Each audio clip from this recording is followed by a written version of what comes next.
मनामनात राम, चराचरात राम, आता अयोध्येतही विसावणार राम. न भूतो न भविष्यती, क्षणाचे साक्षीदार व्हा. लेट्स अप सोबत.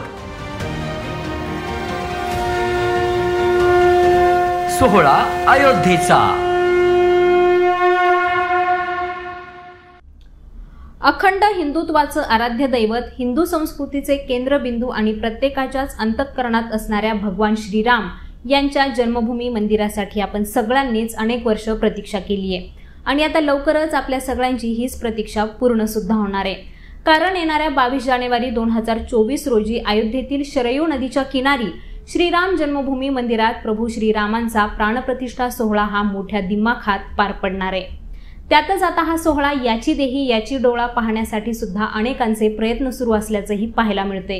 तर अनेकांना उत्सुकता लागली की राम मंदिर नेमकं आहे कसं आणि या राम मंदिराची नेमकी काय वैशिष्ट्ये आहेत.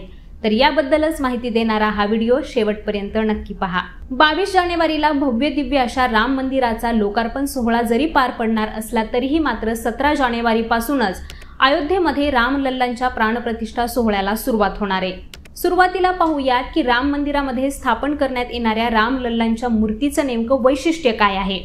तर बाल्यावस्थेतील असलेल्या रामलल्लांच्या एकूण 3 मूर्ती तयार करण्यासाठी जयपूरमधील मार्बल आणि कर्नाटकातील 2 ठिकाणांहून कृष्णशिला निवडण्यात आल्यात.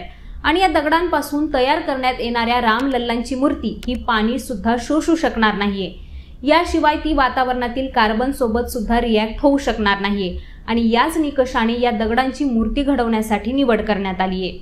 तर या दगडांचं परीक्षण हे कर्नाटकातील Mysore national institute of rock mechanics या संस्थेद्वारे करण्यात आले.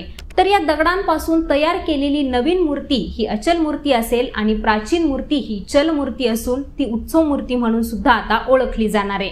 तर प्राणप्रतिष्ठे अगोदर रामलल्लांच्या मूर्तीला शरयू नदीमध्ये अभिषेक घातला जाणार आहे. आणि हा अभिषेक सोहळा झाल्यानंतरच रामलल्लांच्या मूर्तीची मिरवणूक सुद्धा काढण्यात येईल.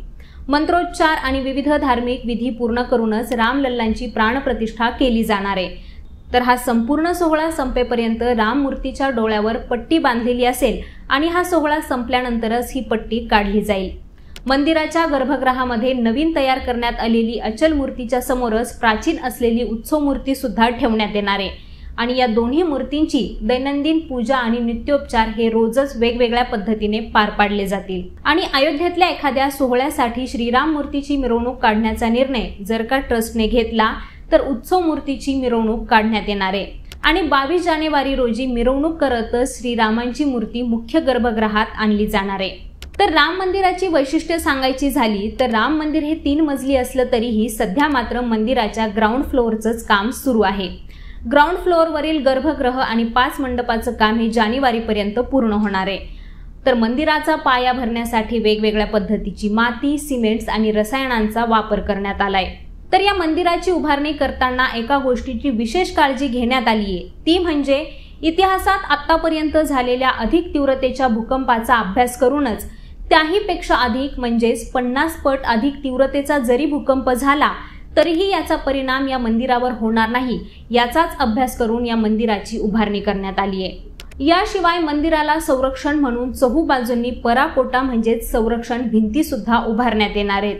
आणि या पराकोटांचा एकूण खर्च हा राम मंदिर उभारणीच्या खर्चापेक्षा सुद्धा 200 कोटींनी जास्त असणार आहे.